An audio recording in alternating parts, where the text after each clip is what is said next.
Explain what the cross means? Yeah, what he's giving reference to, you're probably talking about the right one where it's the ankh. Right. All right? The ankh is the first symbol of the Holy Trinity. Because you have the base leg, which represents the male principle. Then you have the oval at the top. In the hieroglyph, that is called root, or the birth canal. And it also demonstrates how high African women were elevated. The womb was very important. It's sacred. The woman was sacred because it's from that heaven called Amentai that we all came from. All right? So that represents the first Holy Trinity. The base represents the male principle, Akaru or Osiris. The top or the oval represents the birth canal, Ru, where we also get the name root from. And for one to be rootless means to be what? Without the compassion that you should have gotten learned from your mother. All right? So what happened? When the Europeans, i.e. Greeks, came in and conquered these things, they came from patriarchal society where women were degraded. And so therefore, in order to remove women from all positions of authority, they understood the power of symbols, you see. So they removed the oval, or the birth canal, the woman principle, from the top. Because remember, this first Holy Trinity is what? Father, mother, and child. The cross arm represents the strength of the son, Heru, Horus. All right? First Holy Trinity. When they came through, it stopped being father, son, and mother, and turned it into the Father, Son, and the Ghost. Where's the mother? So this is why we jam up when somebody talk about the gods and the goddesses. Well, they say in Christianity, you just have God. You cannot have gods without goddesses. That's like trying to have a male without female. That's like trying to have darkness without light. You can't have just one. Nothing exists without its parallel. So as long as we understand that, we'll know that the feminine principle belongs there. Whenever you remove that, then you have total chaos. So that's where they came in, cut the woman off from all positions of authority and so forth, and what? Ease the phallus on up. So that's how you got that particular cross. And was that at the base of our brain? Today, because we pattern ourselves after the beast, after the enemy of our people. We treat our people the way he treats his people, or his woman. He disrobed his flat butt woman and treats her like any old thing. I mean, anyway. Anybody got any more questions? They don't want to feel like that without a woman having a sex organ. I heard it talk, just listen to the conversation. And they said without the sex organ, said it would be a bounty on every woman. This is how they think. Well, I think that's why homosexuality ran rampant with them. There was nothing to balance that because they, the way they dealt with the woman. But I'm saying, the scripture teaches us, come out of her, my people, and be not partakers of her sin. There are feminine aspects, and even if you're female, there are masculine aspects. One is acted more than the other. So that in this war that your open enemy has waged on black people, why do we find our men hiding behind the feminine principle in themselves? Becoming homosexuals, thinking that will be the ticket to get them by, because they know that a man should not hit a woman. So they become a woman, knowing that the white man won't hit them. Are you following me? This is the science of the original motherfucker. No, it is. This is the effeminization of the black man. How to destroy black youth. Am I right or wrong? So because of war, someone has waged war on black people. Black men have said, whoa, I can't deal with that. Let me become a woman. So I'll put an earring in. I'll dress in fine silks and garments. I'll change the texture of my voice. Come RuPaul. Join the Better Bitches Bureau. You understand what I'm saying? The habitual whole society. Buy a vibrator. Get me another woman. Or do whatever. Are you following me? There's a war that's going on. Sister Soldier was right again. We're at war. And because we're at war, we're finding black men doing some strange stuff. They're going out to get the enemy's daughter. Can you imagine that you're fighting a war and you're going to go marry the enemy's daughter? Y'all two are killing me. Y'all want somebody else to answer? But go ahead. I just want to bring up a point about the book of the Bible, the Bible. We don't need to throw it away. You just have to know how to properly Decode it, right. It has it's the book of contradiction, but it has truth and lie in it, okay? Okay. So it'll tell you that in the beginning that the fruit was one to make one wise and to make one as God. Okay, who ate it first? So it lets you know that the wombed man, she ate of that fruit first. So who was the first one to become wise? Whose eyes were open to be as God? She was, and then she took it to the manifestation. She took it to man. So it's in there. Right. But they trick you up, and then they put something opposite to that in there to throw you off. Right. Let me ask this question. I'm going back to you, Neil. Who thinks we need to set up a study group here so we can go over this at least once a week, where we can meet and just intellectually battle this thing out so we can come to some kind of understanding? Is that cool? We're going to set that up. On your way out, give me an email address and we'll send the date and the time to y'all. Yes. Yeah, one of the things that I've come to realize, like for instance, the book of Revelation, which always talks about Armageddon. In reality, it's talking about both the physical Armageddon, which takes place outside of you, and also the Armageddon within inside of you, based on the spiritual warfare that's taking place right now. Right. The things that take place within you, the fight, the conflicts that have been fed within you, those things take place inside of you. Okay, let me just say one thing. If we truly believe what everyone has said about God, spirit, black man, black woman, if that is true and what Neil said about the duality and the polarity, what is the opposite of God? Opposite of God is who? The opposite of God is who? The devil. Then, who is the devil? Wait, this don't count. Talk to me. If you say that God, the spirit from you, right? Then the woman from her, then you came behind her, and a couple of y'all agreed that it was the black man, the black woman, and the spirit. Oteem said it too. I'm getting everybody involved in this. Then the opposite of God is the devil. Then who's the devil? Excuse me? Right there. No, actually, truthfully, it is actually, believe it or not, Y'all are punking out on me, for real. Y'all are punking out on me.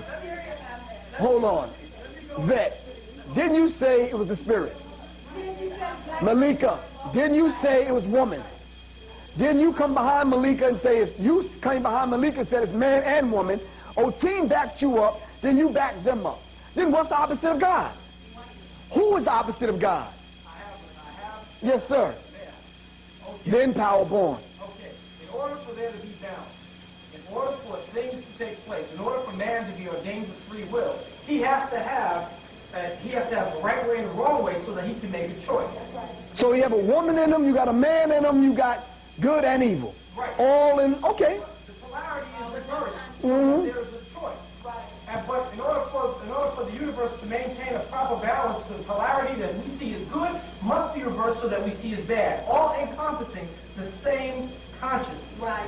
And the understanding of both positive and negative must be given, that choice must be given in order for us to exercise our free will. Okay, so now, We say who's the opposite of God is God. The reason why I say that is depends on the consciousness of the individual. One person can see being good going this way, and the other person can see being good going that way, depending on the polarity of that individual Okay. and his consciousness. all right, power born. The brother's right. Let me bring a little more clarity. In the book, I say he has a rod. The messenger refers to the devil as of God. I was just going to say, But he's the God of evil, which is wrong. The God of evil, which is wrong. But and also, I just wanted to add to the sister talking about God as being spirit. One question that we have to wrangle with that, those of us who are still on that level of understanding who and what God really is, we have to realize that man is neither created nor is it destroyed. And something to be identified as spirit, it must not have the characteristic of consuming space.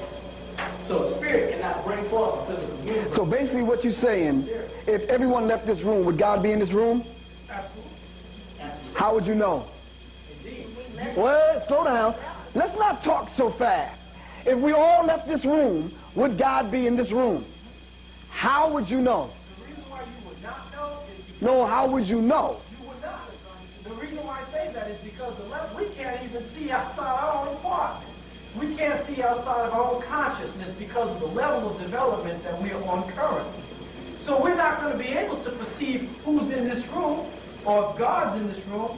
The thing is that you have to understand the science of the universe and understand that if there is one universe, and it is a finite universe, not an infinite universe, because if it was infinite, it would not exist. So, In order to understand that if it's a finite universe, and that if we're dealing with God is holistic, because if we say God is both male and female in both polarities, then God, anything that is created, if we accept the fact that God created everything, anything that is created that comes from itself must be a part of it. so the devil came from God?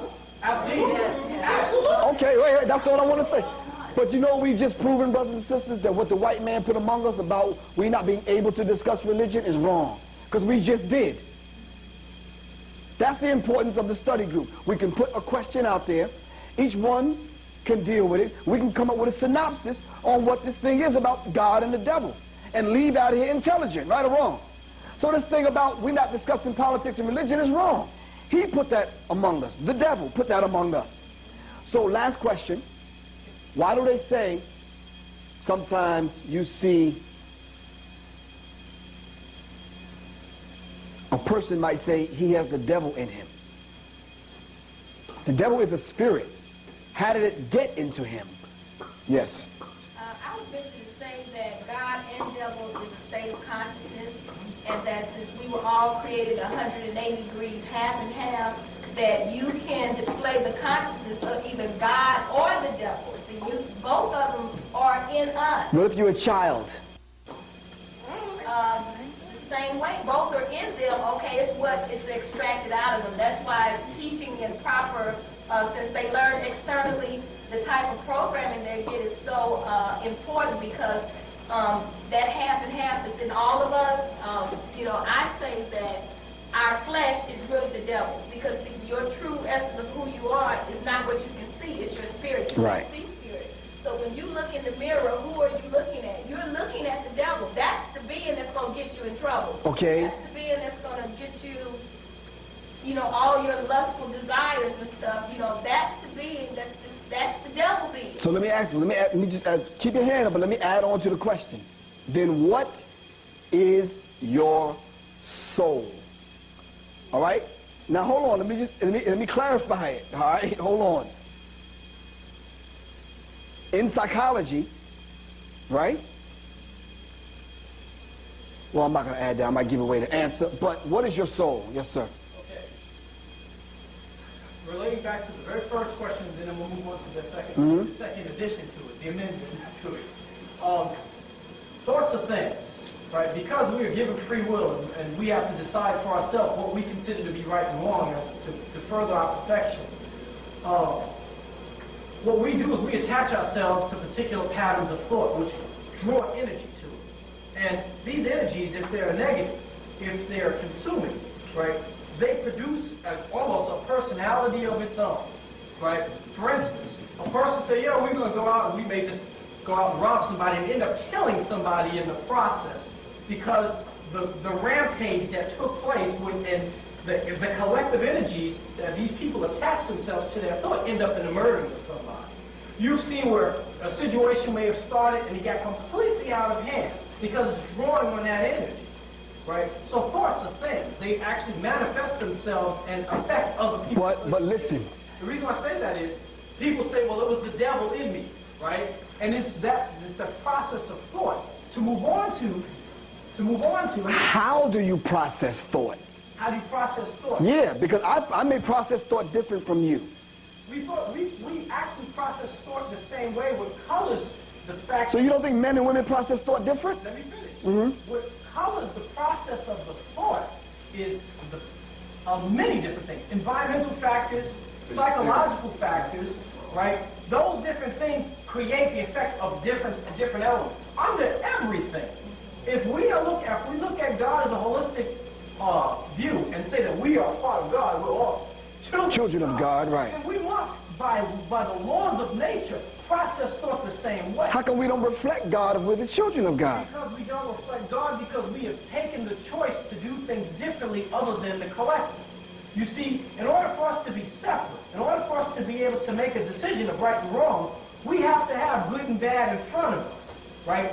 We don't have... You said in front of us or in us? In front of us to choose whether we'll be a part of it. Okay. You see, once the choice is made, then it's in us, right? If I decide to go and steal something from somebody, the minute that I do it, it's a part of me. So was that learned behavior or where'd you get that from? What, learned behavior? No, if you decided to steal something. It comes from environmental factors. So what affects you more, hereditary or environment? Did you learn that? Did your father pass it down to you, or the environment? It can be a number of things. So you're saying it's both? It's not Okay. one particular element. All right. We're going to have this study group, and we're going to tackle these things, all right? But we're going to see who won this tape. You ready for this? You sure? You know you got to pick two, all right? Because there's two tapes. Got it? You sure? All right. So I see you bouncing around and all that kind of stuff. You ready? You sure? All right, go ahead. Read the number. 165023. That's who? Okay, get that ticket from her and take her a tape. Yeah, take her a tape. Get that ticket from her. Come back and pull another one. Some of y'all not lucky today. All right, so last one.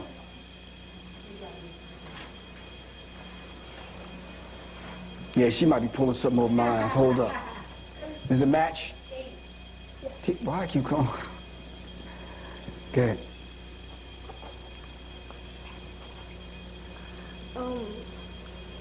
165.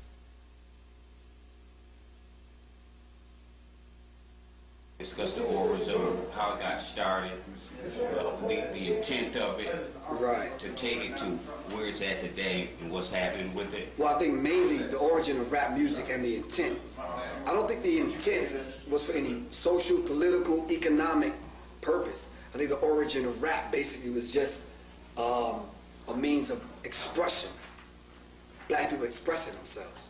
And I think because of the socio-economic situation that black people were in at that particular time, I think it grew from 2 or 3 different dynamics happening at the same time. Black and Latino brothers and sisters being in that geographical that area. Not only that, I think the combination of poetry, spoken word as we call it now, black and Latinos feeling the same kind of oppression, identifying with the same kind of oppressor, not having access to education, to the cultural resources that America so-called had to offer, so we can stay in contact with our culture. For example, if we're here in America, let's say an African from Africa is here in America, where would he go to stay in contact with his culture? I think those dynamics were going on in the South Bronx. So now, black people getting together with Latino people, along with the African drum, turning the garbage cans and the pails over, beating on them, creating beats, doing poetry, spoken word, so to speak. What do they call those things? Soapbox, opera, kind of, speaking to the people on the street corner. I think that galvanized together grew into spoken word over rhythmic beats, which grew into this thing they call hip-hop. You understand what I'm saying? So, I don't think the intent was, let's become millionaires. The intent wasn't, let's say, make political statements and shake up the government. I don't think the intent was, let's use this to, to glamorize and to glorify violence. You understand what I'm saying? So, I think those different dynamics that was going on created what we have today called hip-hop. under the banner of hip-hop, you got graffiti artists, which, in one hand, never had the money to afford an easel or canvas or the paintbrush to paint. So they stole spray cans of paint and painted on trains and buildings and street corners. In the area of breakdancing, we never had a cultural youth center where we can go and learn traditional African dance or classical dance or whatever. So we ripped up a cardboard with a box cutter, put it out in the street, and danced. The same with DJing. We took 2 turntables, put them together, and made our own beats for records that our mothers used to play in the home. So we just used the natural resources of the land to make something, to entertain ourselves, to release tension, and to express ourselves. That's all. So rap music is now a legitimate art form in music. We talk about jazz, bebop, rhythm and blues and whatnot. But now rap evolved, say, in the 80s. It came to national attention and whatnot. Then you have Public Enemy groups that you were part of that took it to a whole nother level of national prominence. And then now we've got the polluted portion of the music. Why was rap targeted, not jazz and not... Well, no, if you know your history, they've polluted every genre of music that black people have created. Reggae, this dance hall garbage. Bob Marley had nothing to do with that. If you look at the origins of reggae, it's very spiritual, very cultural, very revolutionary. The dance hall today is the reggae of yesterday. It's not the same. So every genre of music that black people created, and I heard you mention the term legitimize. Who legitimized rap music? It was always legit for us. But now you're talking in such a language where once white folks got a hold to it, and it began to make money for white multinational corporations, that's when it's legitimized. Which that's not the case. We have to stop talking like that. Because now we got to wait for our enemy to legitimize us, which is crazy. Why? So no, they took gospel and turned it into this nonsense that you see today. The only time you see gospel is when it's connected to them praising a white Jesus and taking up 4 and 5 and 10 collection plates. So the church get bigger and the people get smaller. Do you understand what I'm saying? So no. They knew what jazz was doing. They couldn't understand it. They wanted to conquer it because they're aggressive. Now you turn on BET Jazz, you see them and you don't see us. Blues grew out of the oppression of black people in the South. We sang songs about, my woman doing this, or my family's in this condition, or the boss man doing this, that, and the other on the job. Those were blues songs we were singing. When we start co-opting them and fusing music together, we came up with these rhythms that someone imposed on us that we had to stay connected to stay locked into, so that our enemy, can understand them. We understand complex jazz rhythms, because when you start having the Mosawi tribe talk to the Zulus by way of the drum, come on, those are complex rhythms. White boys didn't understand that, but they wanted to understand it. So when we started coming with jazz, notice how he had to give them labels. And there's more labels coming up each and every day. So they co-opted jazz and conquered and took that over. Gospel, blues, then rhythm and blues, then reggae. Every music that we create, you see the white boy. I went to a function 2 weeks ago. They were showing some artwork done by the Lost Boys from the Sudan. 12-piece band, African drums, and African instruments. All white people. I lie to you not. All white people in dashikis and kufis. I said, what kind of nonsense is this? So they started I'm like, I noticed some brothers. Man, I get around the corner, all white people. Blonde-haired, blue-eyed white people with dashikis on. And they started singing, Luella, Luella, Luella. And I'm like, what the hell is going on here? Man, I got the hell up on out of there. Now, on the same note, Ralph Ellison, Mm-hmm. he said that when whites heard jazz, to copy us, they came up with rock. No. You No. agree with that? No, I disagree with that. Black people invented rock. Well, what I'm saying, he said they came up with just a crazy sound to imitate that. No, that's not true. That is absolutely not true. Black people invented rock and roll. White people gave it the titles. We invented rock and roll. Now, white people borrowed it, stole it. For example, the white people came into Africa, sat at the feet of black people, learned what they had to learn, took it back to Greece. Or took it back to their people, not Greece, but took it back to their people. Then they came back, and then they started learning and imitating.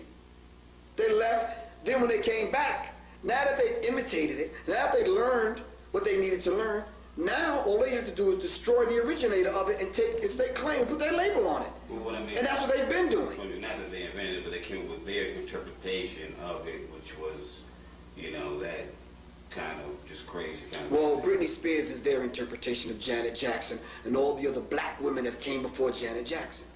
They always done that. And we shouldn't get mad when they raise up one of their white women to sell a product to their own people. Why should we get mad? We allowing them to steal our culture. Del Jones spoke to that in Culture Bandits. So we shouldn't get mad at white people. How many is, 300 million of them here? 30 to 60 million of us? So because they go platinum and quadruple platinum, that's their thing. But they're stealing our culture. And they'll admit it if you get them in an interview and corner them with the right questions. They always steal our culture. They have no qualms about that, and hell, we don't either. We don't say anything to them. We allow them to steal our... As a matter of fact, we co-sign for them. Throughout history, we've always let white people in on our culture, even the negative aspects of our culture. You talked about, people like Russell Simmons, Puffy Combs Master P, Mm-hmm. Jay-Z, Damon Dash in your presentation. What do you think is the contribution of the top black people like these in rap music? What has been their contribution, pro or con, to our people? I can't think of pros. Maybe someone here can help me think of the pros. Cons, they've been used by our open enemy as a tool to keep us suppressed, and they're destroying our culture. They destroy our families with the nonsense that they're putting out. They've literally kind of hands-off kind of rape charges we can charge them with. Long-distance rape charge because they're disrobing our women, turning our men into homosexuals, getting us wrapped into this acquisition of wealth. That it's all about the Benjamins. It's never all about the money. If that was the case, me and Pierre wouldn't be trying to do things like this because it was all about the money. No one was charged to get in here. No one helped me pay for my lecture to put that together. You understand what I'm saying? So, yeah, we could charge them with that. They made billions of dollars off of the talent of black people. Do the artists that sign to their labels live like them? No. Not at all. So I'm saying, just as they put out this negative kind of material that degrade our people and destroy our culture and destroy our families and destroy our minds, they can do something equally as positive to counteract this thing and to balance it out. Not only that, they can come behind that and do something for our children. Other people have gave and died so we can just be here in the hall of my eye. What should we give back to them? Don't give me anything. Don't give the people here anything. But what about the people that fought, bled, and died? Even Public Enemy, they owe us what we've done in the music industry. The energy that's being put forth now by these guys who are at the top of the industry,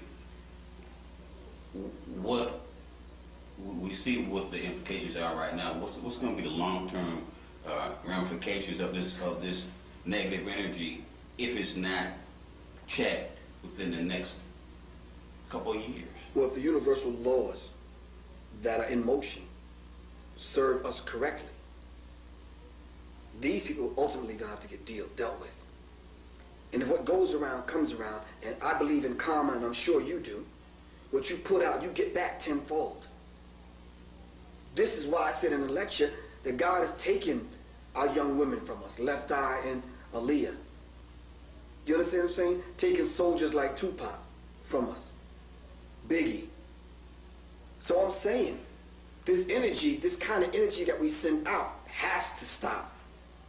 It has to stop, because if the universal laws that are operating in nature serve us correctly, what goes around comes around. You do unto others as you would want others to do unto you. Just like them brothers that I mentioned in the lecture sold drugs to our babies, someone's going to grow up and sell drugs to their babies. And we all lose. God forbid that happen, but we all lose. So in me envisioning the future for rap, people ask me that question, well, where do you think rap is going? It's wherever you take it. Wherever you want it to go, that's where it's going to go. We got to get together and take it there. But right now, we don't control it. Our enemy controls it. And let me tell you something. You think that this man, beast, whatever you want to call him, will allow people like Jermaine Dupri and Jay-Z to become rich off this music if there wasn't something in it for him? Something other than money, because he got all the money. What else is in it for him? He knew the Public Enemy was allowed to go on and raise babies like Goody Mob, Dead Prez, Sister Soldier, Lauryn Hill, Common, Talib Kweli, Mos Def, and on and on and on. If we was to raise young brothers and sisters like that to come up and continue the revolution, he'd be in trouble, because Public Enemy was a threat to white America. So that's where I see it. Because I read an article, it's a booklet out, published by the Hebrew Israelites. Black Devils? They talk about the CIA, and there's memos, packed with memos of FBI and CIA memos, where they talk about the Hebrew Israelites is the #1 terrorist group in the United States. And all they're talking about is self-determination. And in that same booklet, there was a memo, the FBI, a recent memo, which said we must disrupt black youth so they will not take up their freedom struggle. They have said in a lot of documents that I have read, that's the only thing that can derail the New World Order. Young people, not only black though, young people taken to the streets. I spoke at Mutana's Cafe and I laid out this military strategy. If 19 people can hijack some damn planes and run into some buildings, what do you think 30 to 60, what do you think all the men at the Million Man March can do if we got together and created an army? They'll bring America to her knees. If 19 people getting instructions from a man in a damn cave on a cell phone can bring America to a grinding halt, imagine what 250,000 strong, uncompromising black men can do to America, inside of America. Now, she ain't gonna fight no war inside of America and outside of America. She can't do it. Who would you bomb? Tanks will become null and void because we're intertwined into the fabric and interwoven into the fabric of America. Who are you gonna drop cluster bombs on? What community? Unless you do what Goody Mob warned us that we shouldn't do. We're in subdivisions that are all black. So you bomb the subdivision. We're in complexes. Georgetown complex, where they just blow up the whole damn complex. But if we're in Alpharetta, in Cobb County, Fayette County, Duluth, Austell, who they gonna bomb? They gotta fight us in the street, and they too cowardly to fight us in the street. They even said it take 20 of them to deal with one black man. Dr. Khalid Abdul Muhammad, when he was arrested by FBI agents in Atlanta, Georgia, 100 FBI agents came to get him. When they bombed the people of Move in Philadelphia, it took 9 police agencies and fire departments to bomb Move. When they tried to take down the Black Panther Party, it took the whole of white America, CIA, FBI, and all of these knuckleheads to come against the Black Panther Party. It took the whole of white America, CIA, FBI, and all of these knuckleheads to come against the Black Panther Party. So we can do it, we just don't understand how key we are. And the sad part about it, it's our woman. Every other woman is in check except the black woman. Anybody can come snatch up a black woman and do whatever. She's running rampant. And since we have that problem, we got all these other problems with the family. So now we ain't strong enough to go to work, come home, deal with her, deal with the little ones, and fight the war. So when you get a brother like me to stand up that don't give a fuck about none of that, fuck a bill, fuck having a woman. Do you understand what I'm saying? I mean, I care. I want to be able to pay my bills. Do you understand what I'm saying? But I got to fight the fight. Ain't nobody else fighting the fight. And I'm tired of sitting on the damn sideline. Can you turn this off for me? I'm tired of sitting on the sideline watching rappers become rich, waxing fat, living in mansions, and they ain't saying nothing. But our people praise them for doing nothing. Elijah Muhammad said it right. He likes the devil because the devil gives him nothing. The devil gives them nothing. Because they turn around and in one rape charge, they took $20 million from Michael Jackson. How much you think they're going to get from R. Kelly? Let me tell you something. This beast will build you up and at his leisure bring you right back down. He's done it to a lot of us. But I'm just one of them kind of brothers. I get less than them. I don't care. Do you think I ain't got shit anyway. Do you think it's short-sighted for people like a Russell Simmons, Puffy Combs, who have kids, who are gonna, be coming up in the next 10, 15 years to think that they can get away with doing what they're doing now, and it's not going to affect? Do you think it's short-sighted? Yeah, of course, and it's worse than that, because that average cat, and y'all can identify with this, that average cat, that got his broom, sitting in front of the TV, watching Jermaine Dupri and them blinging, fur coats, women, all this kind of shit at pool parties, flying helicopters and boats and motorcycles and all that shit. He's saying, yeah, okay, bling, okay. Let that motherfucker come to town without 9 bodyguards on. He's home poor. He ain't got no job. He got 2 strikes, 1 more he's out. He might as well go for it. He ain't got nothing else to live for. You understand what I'm saying? So let Jay-Z or one of them cats get caught off guard.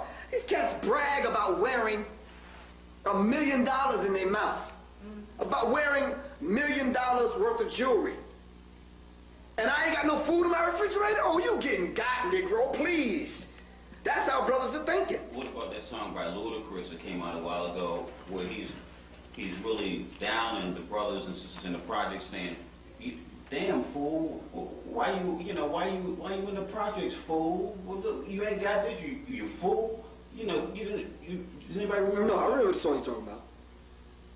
What does that do? I mean, Chris Rage and... Yeah, but they can't go the same route that Luke went. Selling drugs to buy enough money to produce a song, to make copies of the CD to sell out of his trunk. Eazy-E and all these other drug dealers that become record execs and rap stars. So, a lot of times, brothers don't see no way out but the drug game. Some people say pimping is dead. I don't think so. Act Sugar Free. So brothers find any old way to make money in the hood because, jobs are scarce. And you got to be not acclimated, but you got to be assimilated into the society of brother. Imagine this brother putting on a shirt and tie going to work at Targets, man. I mean, you understand what I'm saying?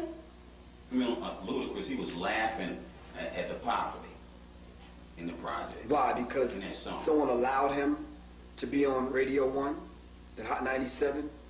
Someone allowed him, gave him a contract. So he's now able to make some money to do something for himself and his family. And you're going to still laugh at the brother and sister that's still in the projects? No, we need to understand what that term means. Project, that's exactly what it was, a project. And the same project that they did here, they did in Africa. So the brother is in the diamond fields, and the women are in the Bantu stands. They don't see one another. We in jail, or we on the corner, and the sister on welfare in the projects. It's the same thing. It's the same exact thing. So how dare you? You the same nigga, but now you tasting a little bit of the white man's life. On the other side of the fence, you're able to snatch up a white woman now and wear a chain and make a little cute little record. You're going to laugh at us? No, I think there's more of us than there are of you. So the Puffies and the Jay-Z's need to beware. They better not ever let me get money in my hand. and build an army, oh, them niggas got problems. You don't think so? I would think so. See, but the white man know that about me. And some of my friends know that about me. Then imagine me with some brothers that are fearless. Oh, we go talk to R. Kelly, Jermaine Dupri, and the rest of them. I'm sorry. We have to. Because we say, look, straight up, you're going to clean some of this stuff up, balance it out, give it to the community, do something, or you're not going to exist. Straight up. What you going to do to us? We don't care. Since we're going to die anyway, we might as well take some of you along with us. We might as well get rid of that buffer so our babies can live well, so we ain't got to deal with Negroes like you. One of the Hebrew Israelites has a daughter in middle school. He was at a party. It was Friday. And he said the kid's 12, 13 years old. The boys and girls were dancing. And the girls had on long dresses, down at the ankles. So they were pulling them up, past their hips almost, bending over, and grabbing ankles, and they were grinding each other. And he was saying, like, that's, it's just a reflection of what they've been fed. And he's just saying they're pretty much gone or lost. That's that transition I was talking about earlier, from true reggae music to this dancehall stuff. I mean, we've lost already generations. They're working on our youth. I can see the annihilation of our communities. I mean, the seeds have been planted to destroy us. Well, you see, Dr. Francis Cress Welsing said, even in this interview, we shouldn't use words that confuse the brain computer. Keep using the term community. If you look up the term community, it means to commune. Inside of the word, it has unity, and none of that exists where I live. Where y'all live? Ain't no damn such thing as a community. Now, for black people, we live in neighborhoods.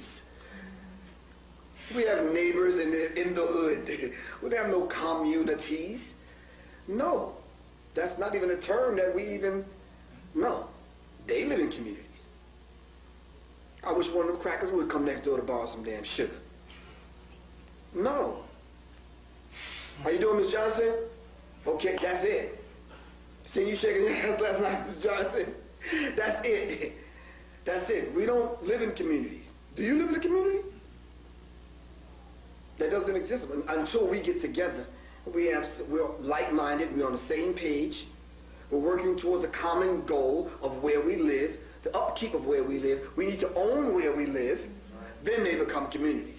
But we're renting. Leasing. Half was living on credit. A misplaced comma on your bill will get your ass thrown out. You let something happen to the company where you work, the plantation where you work, you ass out. And that's so sad. That's a reality, though. Just think about it. Just think about a misplaced comma on your income tax. IRS knocking on your door. Let your boss get mad, and now they got to downsize. You out of a job. Then what you gonna do? Well, I got to go live with my sister. Well, I got to go live with my brother. You understand what I'm saying? Now you regret coming to that Professor Griff lecture because your ass sure would have learned something. You probably would have learned more here today in economics, especially political science, music theory, than you probably could learn in a 4-year course of history, or a 4-year course in college, rather. But they belittle this, and you can barely get $3 for a raffle. But Jay-Z and them go off to be millionaires. I think what we're doing here is revolutionary, and it's very valuable. Do you understand what I'm saying? But since white people can't put a value on what I do here, or what we do here, we got to scrape and scrounge and live from lecture to lecture. But it's 30, 60 million of us. How much money did we spend on illicit drugs last year? $66 billion. Black people, we spent $10 million on Christmas alone.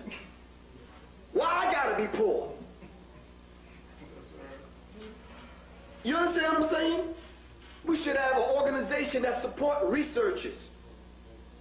You say, okay, that brother, we're going to support his research, and we're going to pay him a salary so we can have stuff like this for free. Pay this brother to open up his doors, pay this sister to do research, pay you to do the film work so we can duplicate this message and get it out to our people. Right or wrong? Other people do it. Jewish people do it. Other white people do it with their foundations that they set up. They get the rich ones among them to give to the foundation, and the foundation will sponsor them to come in and speak. Why can't we do that? All tax exempt. Exactly. Foundations are tax exempt. Pay no taxes. You give. The foundation bring the speaker in. It's easy. We just don't do it because we don't love one another.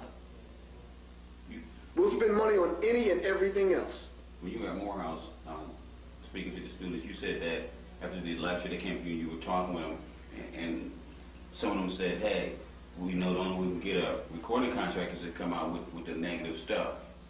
You know, do you think that's a consensus pretty much amongst young brothers? Basically? No, if we wanted to make conscious rap popular, we can do that. What's wrong with Jay-Z signing Power Bomb and he be the next rapper? You understand what I'm saying? What's wrong with Jermaine Dupri signing a rap group that I may have? They just won't do it. For some strange reason, they just will not do it. They go so far now, they won't even return the phone call. You don't think that the white executive at the top is telling them we don't want that?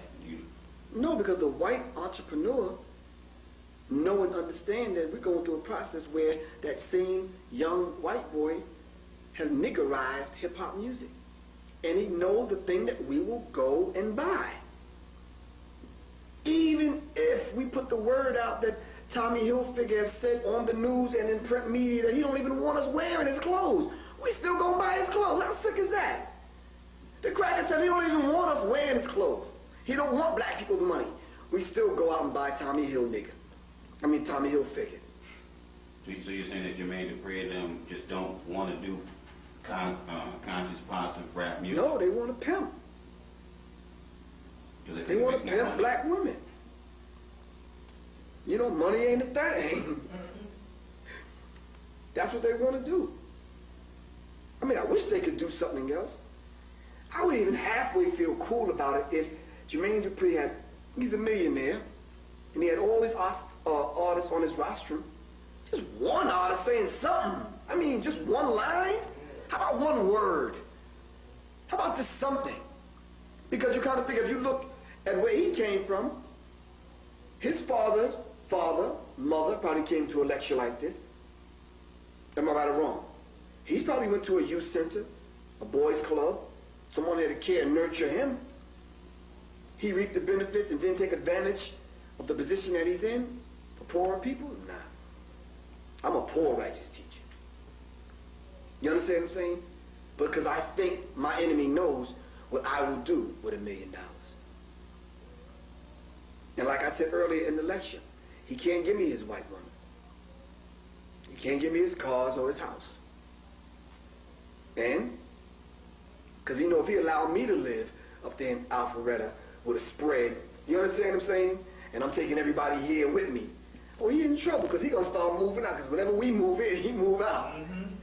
So now I got $1 million, and this is my crew right here, and I make sure everyone in my crew is straight, and we like-minded, and we got the same thing in mind, and we're going to set up libraries and youth centers and training programs wherever we go across this country. Oh, come on.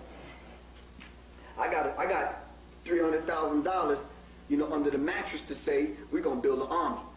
Can you do that for me, Powerbomb? Yeah, cool. Ain't no problem. Everybody else train. They train. Why can't we train? For self-defense purposes. I'm telling you, what we're seeing on the news right now, what's going on in the Middle East with the Palestinians and the Jews, that's what's going to be happening to us. One of the holiest sites in that region. People are held up in a damn church. A place of sanctuary. A religious place. And they shooting and throwing bombs. They don't care nothing about human life. I know they don't care anything about us. We need to start realizing that. So for us to regain control of our images, what do you think has to be done? How are you going to portray an image when you don't even own a damn camera? We don't own any networks. We don't own anything on TV. We had BET. It really wasn't ours, but at least we could have, you know. So what are we going to own? You got your little camera right here. How are we going to affect with this? If we don't own a network, and we don't put some money together and say this is truly BET, and it's truly going to be black. What was black about BET?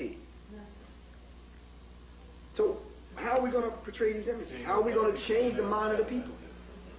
How are we going to change the mind of the people? We don't, you know, they put this image on us.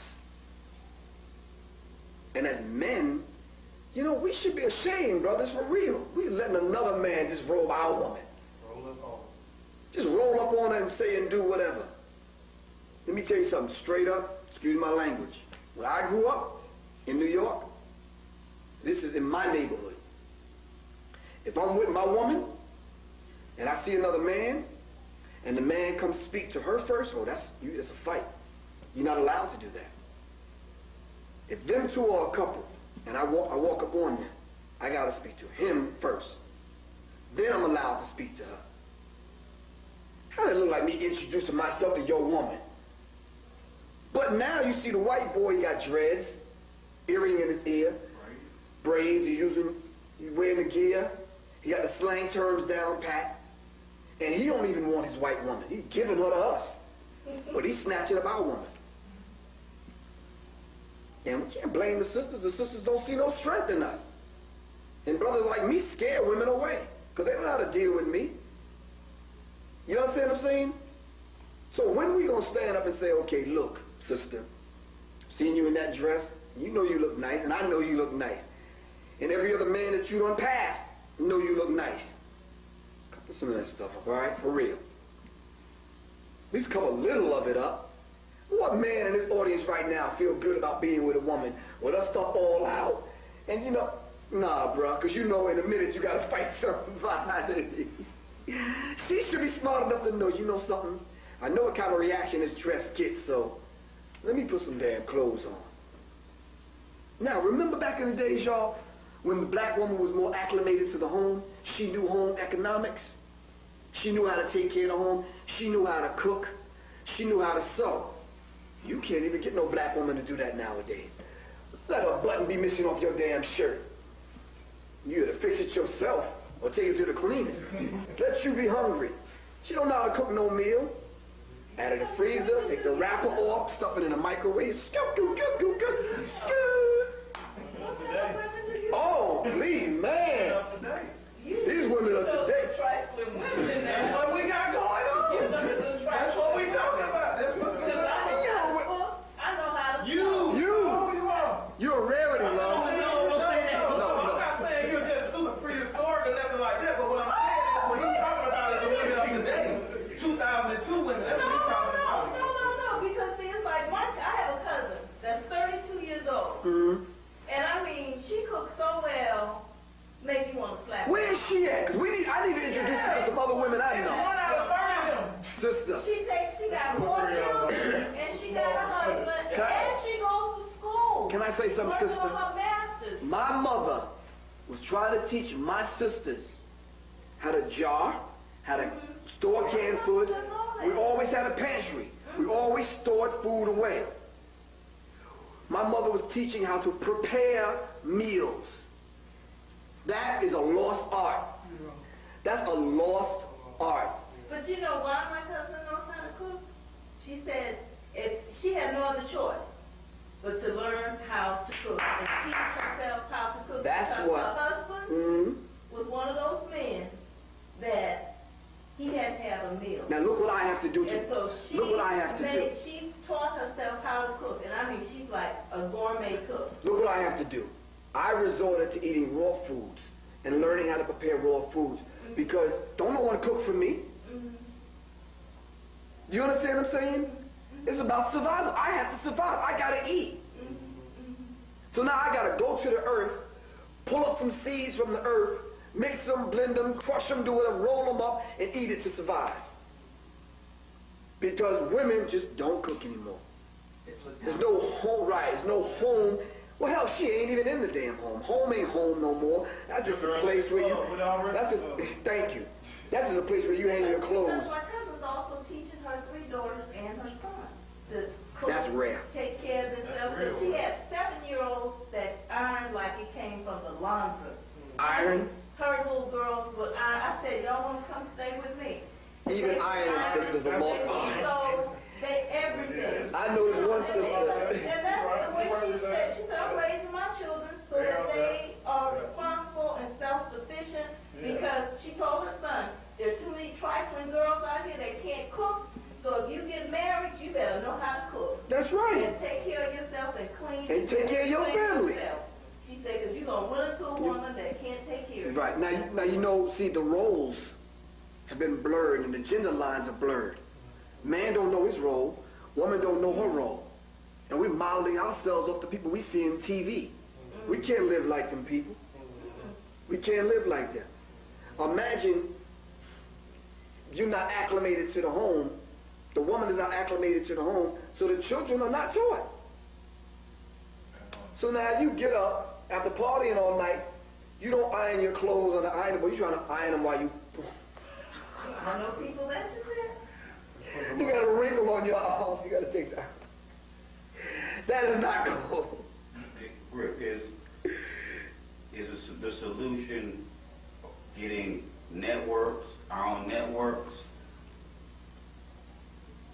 and a new mind, or can the new mind, take us, to that aspect of getting a network or seeking alternative information like this, what you're doing right here, like my material. Right. We need a government. We need a government. That's how critical this is.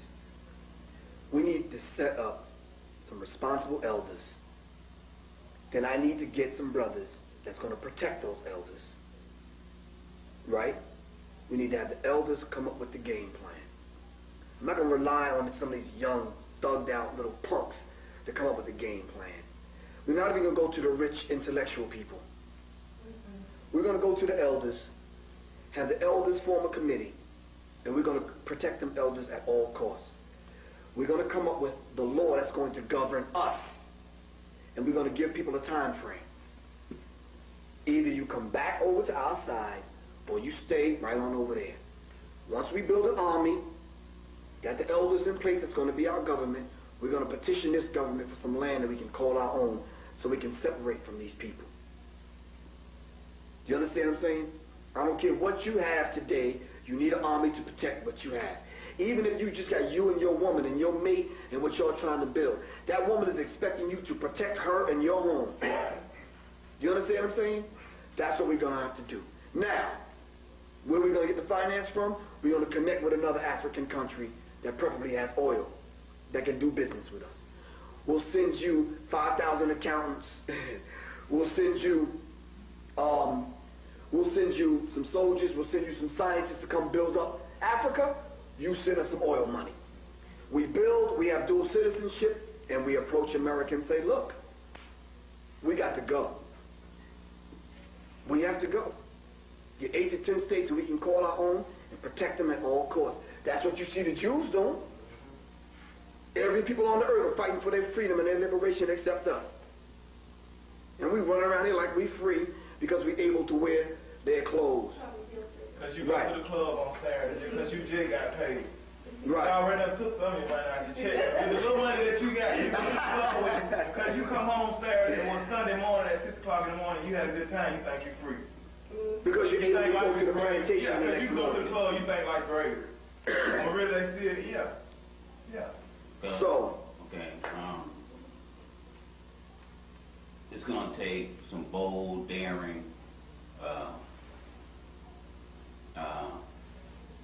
courageous steps to move us out of this situation, because the way it's going now, it's not going to. the Mau Mau, Patrice Lumumba, Che Guevara, Malcolm X, Minister Farrakhan, Elijah Muhammad, Marcus Garvey, even Steve Coakley, Stephen Biko. I could go on and on. Jerry Rawlins, Muammar Gaddafi, Idi Amin. I can name revolutionary after revolutionary. Those men have fought, bled, and died so we can be free. They've laid out the blueprint for us. You know, I can mention Harriet Tubman. Imagine a woman, brother, taking up a rifle and escorting black men to freedom. That was too much of a punk to get his own freedom. It took a black woman to do that. So yeah, there's some among us that will do it. All we have to do is get together and do it. You see, you got to understand something about a brother like me. I don't give a fuck, because I don't have anything. What do I got to lose? Let me hook up with what about 1,000 brothers like me? It's on. Not even 1,000. Give me about 200 or 300. It's on. You understand what I'm saying? America will cease to exist as we know it. Because what are you going to do with me? He know in his mind, I got to kill. See, if you kill the body, it's cool. But the spirit, Che Guevara knew once they killed him, it's on. Now he's larger than life. So now I have to make my sons know and understand and be Che Guevara. The same with Malcolm. The same with Martin. Are you following me? So all the other revolutionaries and all the other revolutions that took place on the globe, we can't let that spirit die. We have to become the Mau Mau and take our liberation. Let me tell you something, bro. Freedom ain't gonna be handed to you on no silver platter. White folks are not gonna roll up some little scroll and hand you your freedom like they did with the Emancipation Proclamation. And they know that I know it's either jail for me or the grave. Because they look at me as one of them kind of brothers, that kind of characters that slipped through the crack. Because they didn't get me in the jail system. I'm not strung out on drugs. I'm not a homo. I don't want his white woman. So what they gonna do with me? Healthy, sound mind, and don't give a fuck about him or his society. Don't want nothing in his society but freedom for black people. What are you gonna do with me? So all these little bitch-ass little niggas are afraid of me. Won't even come to the lecture. The little rat people that you know won't do business with me, won't come to the lecture. Too scared now. Because maybe, okay, well, I know they're going to kill his ass sooner or later. I don't want to be nowhere around. But you know what I tell them? I tell them they're going to kill my ass tonight and they're going to get your ass in the morning. And that's real. Well, you mean to tell me they're just using the Master P's, the Puff Daddies, the Jay-Z's to keep our people on this level, in the mud, in the slop trough of this decadent, wicked-ass society. So you see them on TV, they won't say one word to help our little ones. You understand what I'm saying? So when I read Emile Cabral, I know and understand revolution. When I read Patrice Lumumba, I understand revolution. When I read the works of Che Guevara, I understand revolution. And because I understand revolution, I know that this ain't freedom. Because I can go outside in a $25,000 car to go to a $250,000 home in Duluth. That ain't freedom. That shit is temporary. Don't you know that's his? The bank owned the damn car. The bank owned the house. That ain't freedom. And the land and the airspace. So that ain't freedom. In a minute, I might be coming to live with you or you. You understand what I'm saying? This is serious, man. So yes, putting the clothes back on the black woman is very important. Because you're going to have a civilized society and your woman ain't civilized. You know, without her, we're nothing. But you meet her in the club, you can't convince her of that in those little 2 minutes that you got to meet her. Yeah, so what's going on? Yeah, nothing, whatever. You might get your phone so we can talk, whatever. You take her to dinner or the movies. She want to discuss something else. And I'm like, nah, sister, that's not where we need to be this day and time, whatever. She don't want to deal with you because I ain't wearing the white ring and the white watch or the right gear. Now, say like in 75, let's say 80, women that look like prostitutes are dressed like what's in fashion today.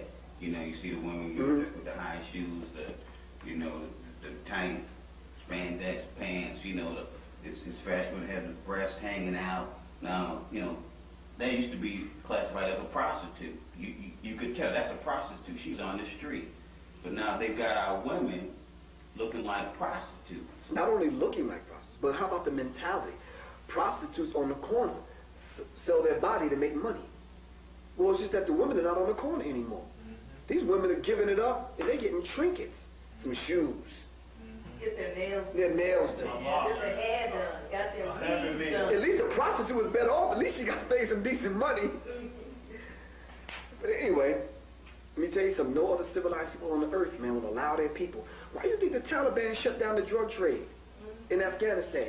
Why do you think the Taliban was beating their women in the street openly for letting their ankles show? They say, no, we're not going to have that up in here. We're not having that up in here. You show your ankles and your face, we're going to whip your ass. Y'all may think that's cruel, because y'all like to look at it. But that's not cool. But what are we going to have to do, brothers, in a minute? You understand what I'm saying? This is real. And what you're doing is very, not only revolutionary, but strategic and very pivotal. Because how long am I going to be able to talk like this? Y'all tell me. Once this tape get out, that tape he has get out. And these people say, oh, him again. I thought we got him with the Jewish thing. I thought his group kicked him out. I thought, you know, he was broke and he was this, that, and the other. Dan, you mean to tell me the homosexual thing didn't get him? The white woman that we sent his way didn't get him? The drugs that we threw at him didn't get him? The poverty didn't get him? None of our vices got him that we put in the community? He's not an alcoholic? None of that stuff got him? Oh, we just got to kill him outright. So, they don't view you any different than they view me. We one and the same. Because I could be the next Che. I could be the next Patrice Lumumba or Malcolm. Or I could be the embodiment of all of them men and really bring the noise. You understand what I'm saying? And even give birth to other brothers. So when we meet in private, 6 or 7 of us, they say, okay, well, all we need is 9. This is enough. Let's shut it down. And shut it down.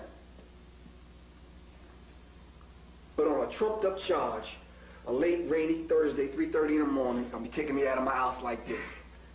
And the thing about it, I'm not even going to look in the camera to say, I told you so. But notice your ass is next. You understand what I'm saying? We got to do everything we can do now. We're going to end up just like them people held up in that church in Palestine. This Israeli aggression. Mind you, no one's speaking about the real issue. They took the land from the people. Just bogarted the land. Now they're going to come in with tanks, financed by America, and they're going to kill the people off. That's going to happen in us. In the deck, the CPT, the SWATs, money-making Marietta. That's where it's going to happen, right in the hood. Do you feel that these images that have been propped on our youth, women being portrayed as hoes, the black males being portrayed as stupid, as thugs, as ignorant, this energy that of an image of us that's being promoted, not just in the U.S., but all over the world, is giving them ammunition to say, let's make a physical move on them. Let's take them on out. Now they you know what I'm saying? Well, you don't think they're already doing it? This Tuskegee syphilis experiment in a book called Bad Blood, where they injected us and gave us syphilis and then didn't treat us, and we took it home to our wives and our family. That's outright genocide. Just the whole idea of the WHO, World Health Organization, going into the African continent under the guise of the smallpox vaccination program and giving people AIDS. Is that not genocide? They're already attacking us. Sister Soldier already said it. We're at war. They're already attacking us. What do you need them to come and like push you and pick a physical fight? No, they're already fighting us. They're already killing us. Brother, there are over 2 million people in prison. Can you just imagine that? No other country on this globe has there's 2 million people in prison. There's 2 million people in, that's a lot of people. 2 million people, 50% of them is us. 12% of the population, 50% of the population, prison population of black people. That's genocide. In the Geneva Code, it says, with the Geneva Convention on Genocide, point number 3 says that one race or one group of people are not allowed to take children from another race of people and transfer the children. That's exactly what's going on today. They're taking our babies from us and giving them to other people. That's in the Geneva Code. That's genocidal. So all we're saying, we want a right to self-determination. That's all. A right to be who we want to be, who God intended for us to be. We just want that right. And that's not a civil right, Dr. King. It's a human right.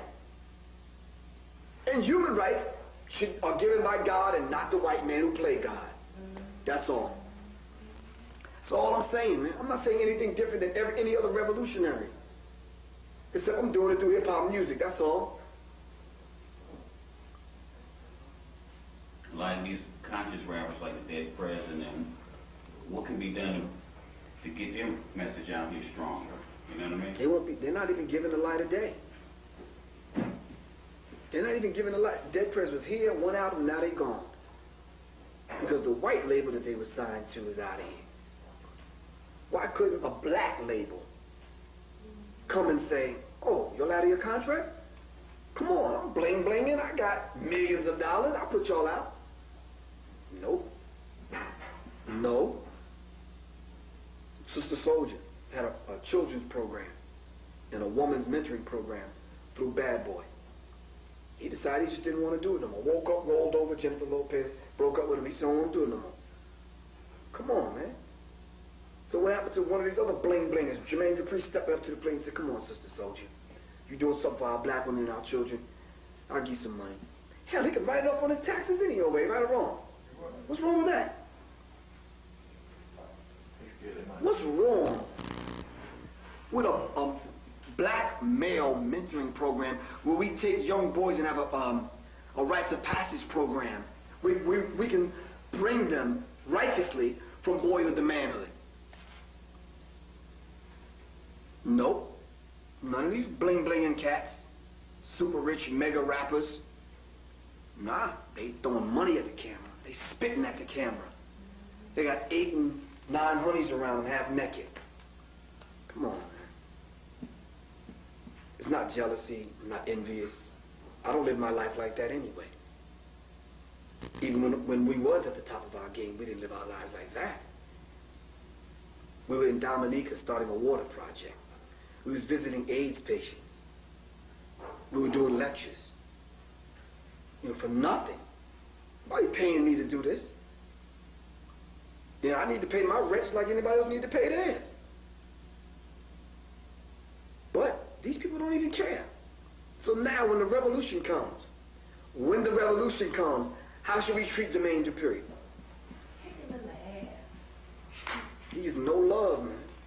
Because you got the opportunity right now to help us save our babies from destruction. I volunteer at this complex where their children have been abandoned by their parents, and some that haven't, from other countries. So they donated that land for them. It's a project. And they're just there. So the community said they don't really have anything. And a lot of these young foreign children have no fathers. So when they see me, it's like Christmas. Just to play basketball with them. Just to help them, teach them how to write and to use a computer. Them brothers can't even set up a program like that. I know they know.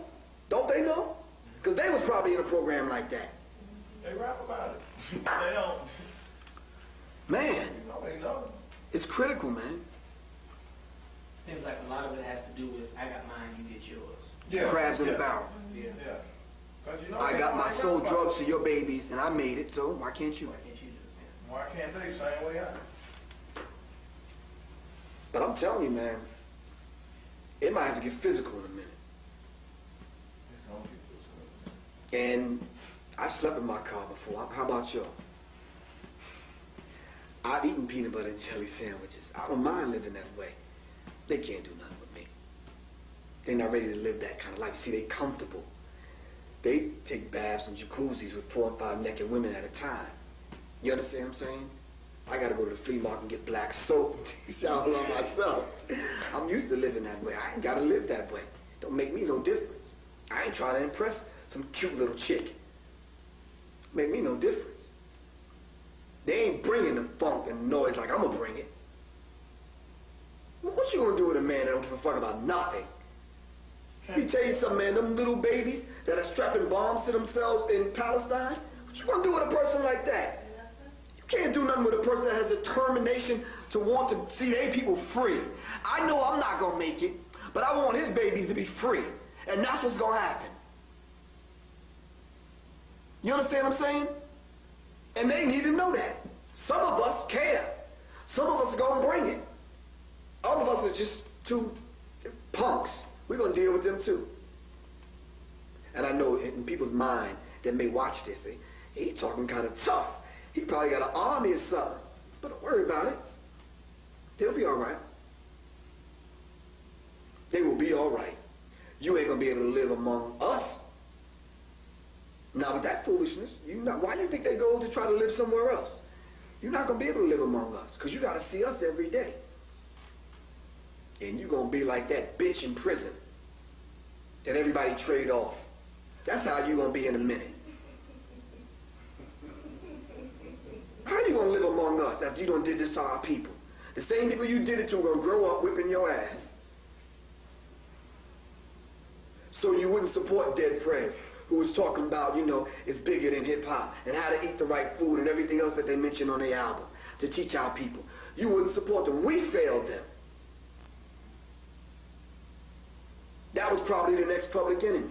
But we failed them. You seen that video? It's bigger than hip-hop? They brought the gangs together and wore red, and they wore the red and the blue. They said it's bigger than hip-hop. They started the video off with showing some sisters behind. They said, now that we got your attention, it's bigger than hip-hop. It's bigger than you exploiting the black woman. It's bigger than the gang violence. It's bigger than being thugged out. We have to be free, man. Like Malcolm said, by any means necessary. We wear that as a slogan on a button, on a bumper sticker, or a t-shirt, or a poster on our wall, but that's real for me. Do you know Jim Brown? Yeah, I know. And I love the brother's stand. You're damn right. I'd rather choose prison than to degrade myself to go sweep some highway or pick up some paper, some community service. You don't make your white brothers do that.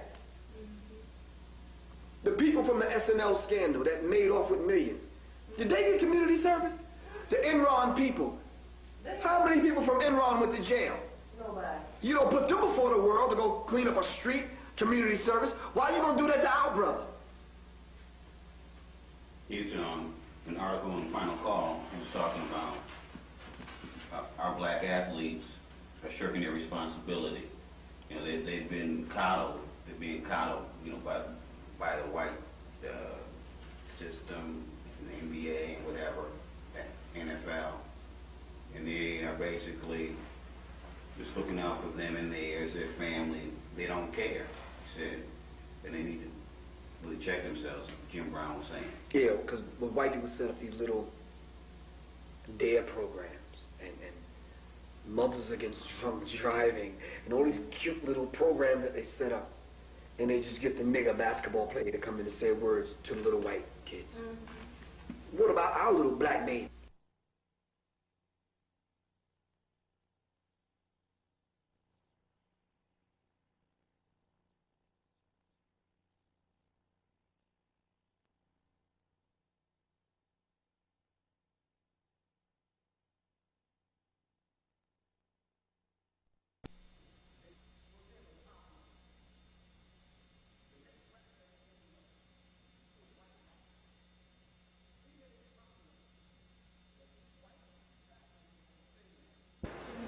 Would black companies go out, graphic design, to bring up, to make money? Yes. doing It's it. because they made it popular. We have to make conscious rap appealing to the youth, right or wrong.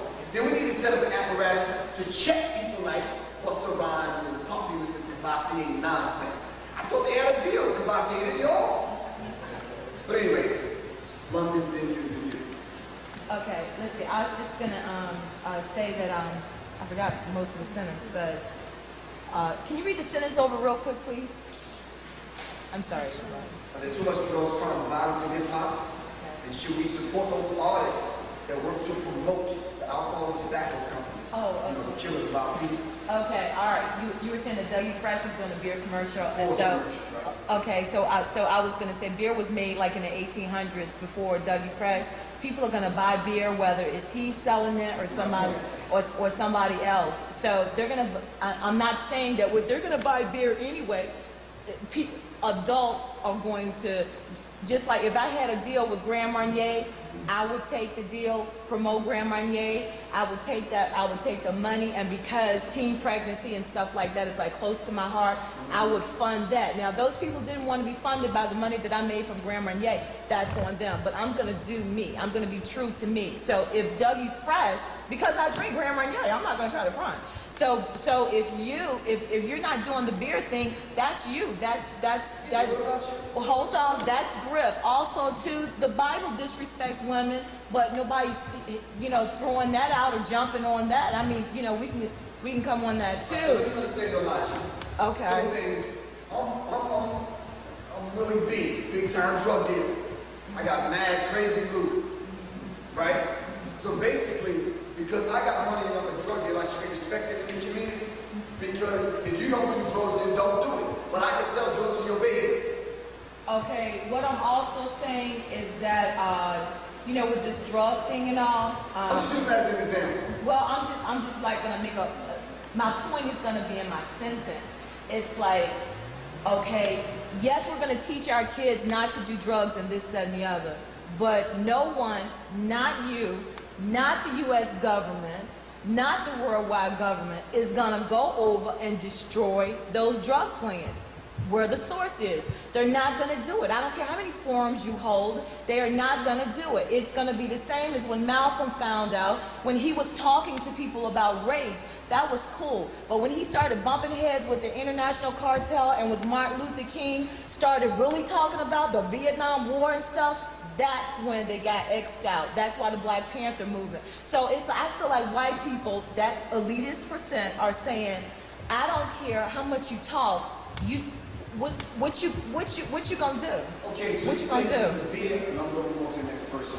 The beard was there prior to Dougie Fresh. And will be there after Dougie Fresh. Why these multinational corporations, alcohol and tobacco companies, get a guy like Dougie Fresh to do a commercial, to sell to women, to destroy women? Because it sells more. To black people? Yeah. Okay. It also sells to white people. I gotta keep in mind, this is not about me. I'm passionate about this, but this is not Asians about me. drink beer too. No, I understand, all right. Because I don't drink beer. Anyway.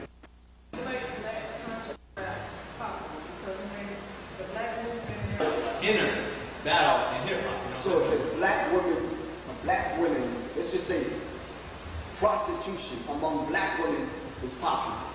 And that's the thing that's cool now in itself. Should the rap artists speak to that subject and promote it or speak against it? Yeah. Not should they, will they, and they will.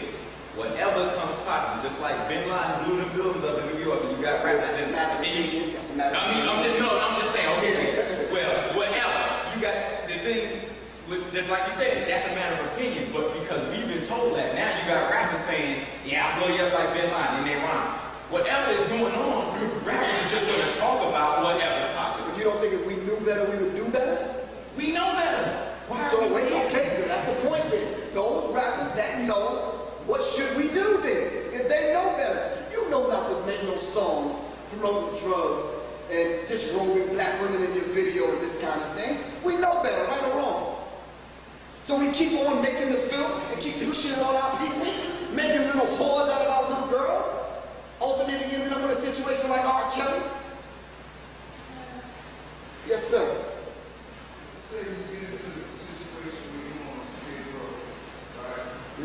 where I'm at right now. Go ahead, Pierre. Yeah, because you supported the struggle and you tried to maintain the spotless image and you did great works and these people, if you live, to see them come up or give tribute to you. But then you get to the point where it's either die for what you believe in or live in shame. If you don't choose to die for what you believe in, you're going to take that record deal and you're going to set that fire.